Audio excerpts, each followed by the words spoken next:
Uh, yeah. Yeah. Hello Team Coach Adam here, along with Coach Fitfoot and LeBron James Barbie, and we're here to introduce a new short video series we call the Snack Bar. In it, I will go over one of my favorite healthy snacks, and I'm doing this because of the folks that I train.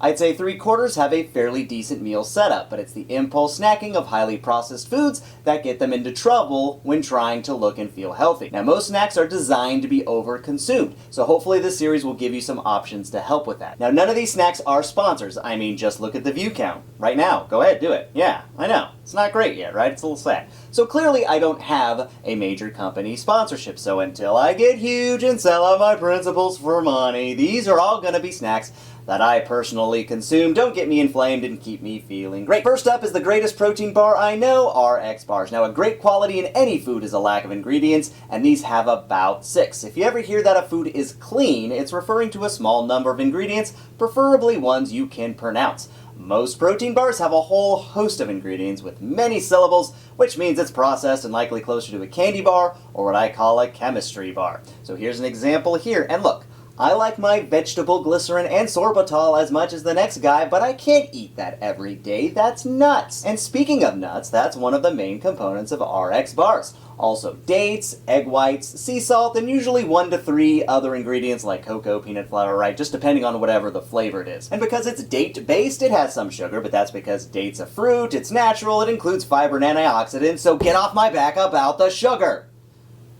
And it's only 200 calories, so it's not a full meal replacement, but it's a great morning or post-workout snack. If I'm not eating it by itself, I'll break it up and put it in something like Greek yogurt. It's 12 grams of protein, which is good, and I know you'll find more protein in some of the other more processed protein bars, but I would still recommend making the switch. All snacks in future videos will have a high protein content, so if you keep watching, you'll come out ahead in the end. So RX bars, have you tried them? Do you like them? Do you like the idea of a snack series in general? If so, give this video a like and I'll keep making more. Is there a better protein bar out there? Put it in the comments and I'll check it out. Maybe I'll do a review of it as well. Subscribe to the channel for more fitness videos and workouts. This is Coach Adam from Adam Up Gains Fitness. Get strong, get balanced, get going.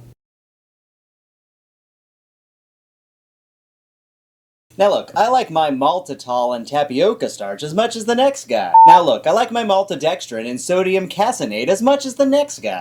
Now look, I like my sunflower lecithin and propylene glycol monoesters as much as the next guy, but I can't eat that every day. Scroll down to the bottom. Yeah, all the way at the bottom. Yep, you got almond. There it is. You got an ingredient there. Good work, guys.